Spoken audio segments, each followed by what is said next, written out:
Level 3. Criminal behavior, including voyeurism, exhibitionism, phone sex, inappropriate touching, and prostitution. Level 4. Violent criminal behavior, including sexual assault, rape, and child molestation. As I did my research for this book, I interacted with 25 women who were willing to be part of a focus group.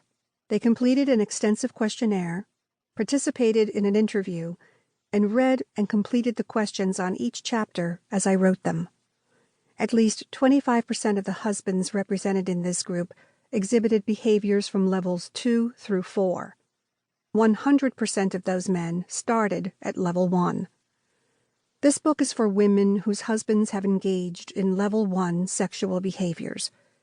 If you are aware that your husband has struggled with lust, fantasy, pornography, and/or masturbation, now or in the past, this book is for you. If your husband has engaged in levels 2 through 4 behaviors, this book is also for you. I want to be clear, however, that the primary focus of the book will be to deal with our own issues and feelings regarding a husband's lust, masturbation, and pornography. It will only minimally address issues in levels 2 through 4. Therefore, if your husband has had an affair, paid for prostitutes, or raped someone, and you are looking for a book that will focus on those specific issues, it will not be this book. However, many of the feelings you have, the ramifications of these behaviors on your relationship with your husband, and the needs you are experiencing are addressed in this book, and I pray that you will be blessed by what God teaches you here.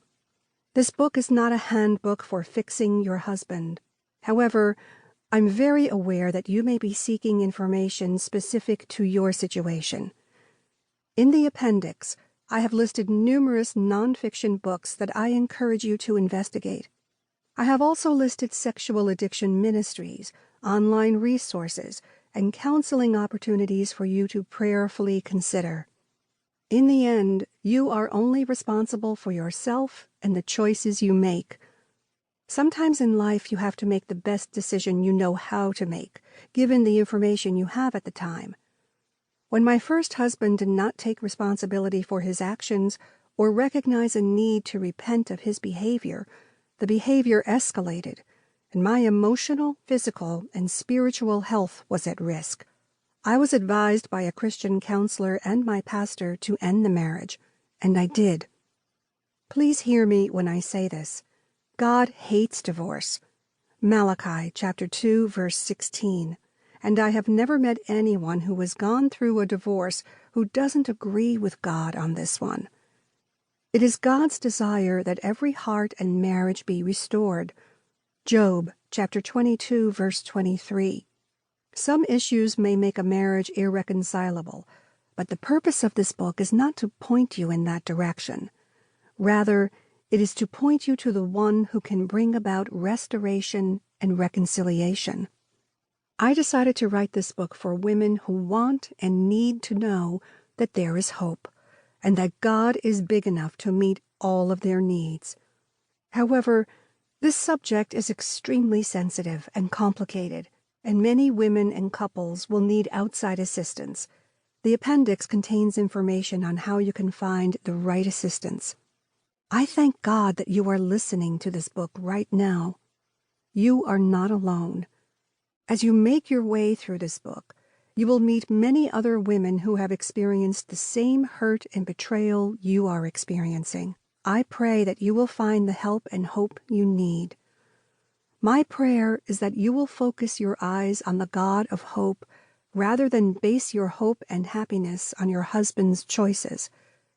Learning to allow God to meet your greatest needs is a long process, probably longer than this 6-week book. It's a slow dance through brokenness in the arms of the Almighty. I know. I have been in your shoes, and I have learned the intricate steps to finding hope in the midst of a husband's addiction to pornography. Our God longs to meet you in the center of your pain. He can handle your tears.